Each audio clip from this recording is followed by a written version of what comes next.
Mga idol, na-try nyo na bang pumunta sa lugar na ito? Ito lang naman yung lugar na part ng Bukidnon na pinakamalapit lang sa Cagayan de Oro. At dito natin mararanasan yung napakasinik na view kapag gabi. Malamig, masarap yung hangin, at siyempre malayo sa polusyon na marahil ay hindi nyo pa napupuntahan. At ito yung tinatawag nilang Highlight Park and Chill.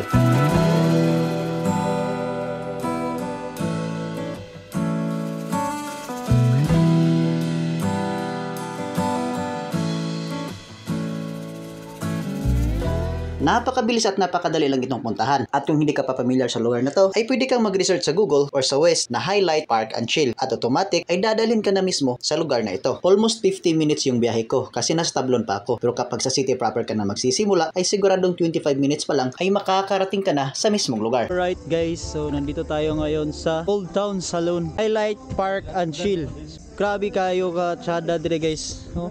At pagkarating ko nga dito, ay dito ko na iintindihan kung bakit nga ba nila ito tinatawag na Highlights Park and Chill. Kasi nga, mayroon silang lights at siyempre, dito na rin nakapark yung mga sasakyan nyo at saka motor ninyo sa loob kung saan kayo nagre-relax. Ang lupit nga naman talaga dito. Kasi nga wala na kayong iisipin ba kung safety ba yung mga sasakyan ninyo o motor ninyo habang nag-i-enjoy kayo dito. Makasulod ang ilahang sakyanan para safe siya nga dili kawaton ninyong motor o sakyanan. Iuso kayong kawat karon. Pagamot dire. Oh, abi kayo nakatsada. So pagsulod nato dire guys, dire nato makita ang ilahang entrance, ang ilang information. Dire ka mangutana silang information kung na kay mga pangutana, dire nimo makita tanan. Ay ma'am, mangutana ko ma'am. Pila ang entrance ninyo dire? 50 per head. 50 per head. Overnight na siya? Oo, sir. Okay.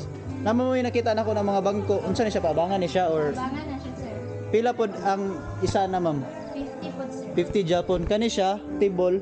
Anang dako, sir, 80. Ang gamay, 50. 50 abi na og 25. So aside pag gidana na sila yung mga baligya diri na mga kuan, chicheria, ay mga soft drinks, na yung mga ladies drinks lang. Siyempre na pa yung mga hard din, hindi mawala. Water, so na katsada relax na sila. Pwede mo mag-rent diri 50 pesos each ang ilahang bangko.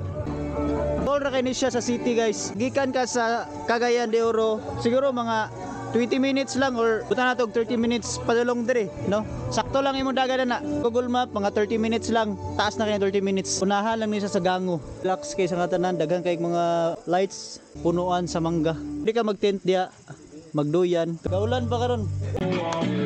Itong spot na tinambayan namin ngayon ay exclusive lang to sa mga taong magbabayad ng 300 pesos overnight. Para sa akin ay sulit na ito. Kasi nga pwede ka na magsapit dito ng duyan or pwede ka mag-sit up dito ng tent. Tripping na mo karon diri nga gabi una guys. Chill lang, tsada kayong view, tsada kayong ambience day.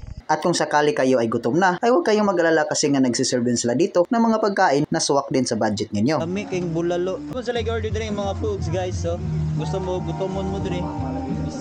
Chicken noodles. At pwede rin kayong mag-celebrate ng birthday dito. Magbigay ka lang ng ID na magpapatunay para may complimentary silang ibibigay sa'yo na sky lantern or wishing balloon. Right guys, so nami kuan karon na wish lantern.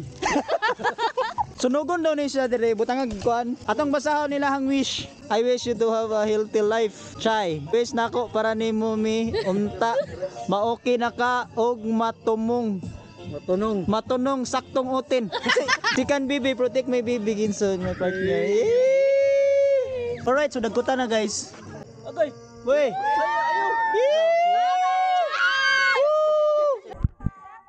Bye. Iyo.